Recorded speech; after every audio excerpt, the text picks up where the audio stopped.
പുതിയ വീഡിയോയിലേക്ക് എല്ലാവർക്കും സ്വാഗതം. ഇന്നത്തെ പലഹാരം ചപ്പാത്തിയും ഉരുളക്കിഴങ്ങ് മസാലയും. 3 നേരം ചോറിനുണ്ടാവാനിട്ട് ഓരോ നേരം പലഹാരം വയ്ക്കും. രാവിലെ പലഹാരം ഉണ്ടാക്കിയ ചോറും കൂട്ടാൻ വയ്ക്കലും പലഹാരം ഉണ്ടാക്കലും കൂടിയിട്ട് അവനക്ക് 8 മണിക്ക് പോകുമ്പോഴേക്ക് നടക്കില്ല. പിന്നെയാണ് അടുക്കള അങ്ങനെ ചോർന്നിട്ട് അടുക്കളയിലൊക്കെ വെള്ളം. അടുപ്പ് കത്തിക്കാൻ ഒരുപാട് ബുദ്ധിമുട്ട്. അത് കാരണം ചപ്പാത്തി ഉണ്ടാക്കുകയാണ്. വൈകുന്നേരത്തേക്ക് ചപ്പാത്തി ഉരുളക്കിഴങ്ങ് മസാലക്കറി. അതാണ് ഇന്നത്തെ ഞങ്ങളുടെ ഐറ്റം. രാത്രിക്കലത്തെ ചപ്പാത്തി മസാലക്കറി. ചോറ് വേണ്ട, ഇത്തിരി അരിയിനിടണുള്ളൂ. വൈകുന്നേരത്തേക്ക് വേണ്ട പറഞ്ഞിട്ട് വൈകുന്നേരത്തേക്ക് ഇതെങ്ങനെ എന്തെങ്കിലും പലഹാരം വേറെ ദിവസം ഉണ്ടാക്കുക. അതാണ് പരിപാടി. അപ്പോൾ ഒരു നേരം ഉണ്ടാൽ മതിയല്ലോ. ഉരുളക്കിഴങ്ങ് ഇപ്പോൾ വന്ന ഉരുളക്കിഴങ്ങില്ല, തൊലിയേ പോകണില്ല ചുരണ്ടിയിട്ട്. അപ്പം ഞാൻ തൊലിയോടെ വേവിച്ചിട്ട് പിന്നെ ഞാൻ അതിനെ തൊലി പേർത്തി കളയുന്നു. അല്ലെങ്കിൽ ചുരണ്ടുമ്പോൾ പളിച്ചെന്ന് പോകും. ഇപ്പോൾ ഈ പ്രാവശ്യം വന്ന ഉരുളക്കിഴങ്ങ് ചുരണ്ടുമ്പോൾ പോകണില്ല, എന്തോ ഒരു ഇതുപോലെ. അപ്പോൾ വേവിച്ച് കൊണ്ട് അതിൻ്റെ അടുത്ത് കളഞ്ഞാൽ അങ്ങനെ വരുമല്ലോ, പേർന്ന് കൊണ്ട്. അങ്ങനെ ചെയ്യണം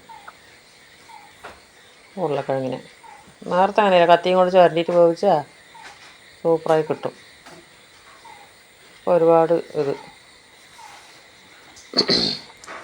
അപ്പോൾ എന്തെങ്കിലും വൈകുന്നേരത്തേക്ക് വേണ്ടായെന്ന് പറഞ്ഞപ്പോൾ ചപ്പാത്തി ഉണ്ടാക്കാൻ വേണ്ടി ഉണ്ടാക്കിയാണ്.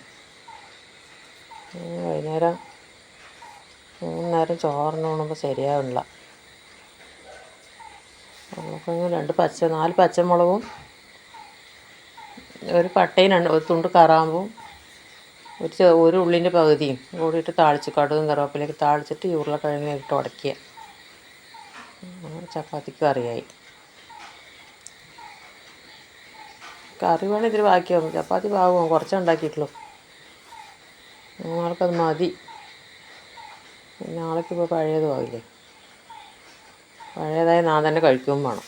ഇവർക്കാർക്കും പറ്റൂല. അവർ രാവിലെ എണിച്ചിട്ട് പലഹാരമൊന്നും പറ്റില്ല. വെള്ളച്ചോറ് ഇത്തിരി ചൂടുള്ള കഞ്ഞിയെ കുടിച്ചിട്ടാവും പോവും. പിന്നെ അവൾക്കും തണുത്തത് പറ്റില്ല. അപ്പം ഞാൻ തന്നെ ബാക്കിയായി കഴിക്കണം. അപ്പോൾ പാകത്തിനുള്ളത് ഉണ്ടാക്കിയാൽ അത് കാരണം ഇപ്പോൾ ചപ്പാത്തി മസാലക്കറിയാണ് ഇന്നത്തെ ഐറ്റം ഞങ്ങളുടെ. മഴയോ ഒന്നിക്ക് 8 ദിവസമായി മഴ തുടങ്ങിയിട്ട് പുറത്തിറങ്ങാൻ പറ്റുന്നില്ല. കുട്ടികളാണെങ്കിൽ 2 കുട്ടികൾ അധികം മീൻ പിടിക്കാൻ പോണു. അതുകൊണ്ട് ചീത്ത പറഞ്ഞാണ്. ചെറിയ കുട്ടികളല്ല 2 മീൻ പിടിക്കാൻ പോണു.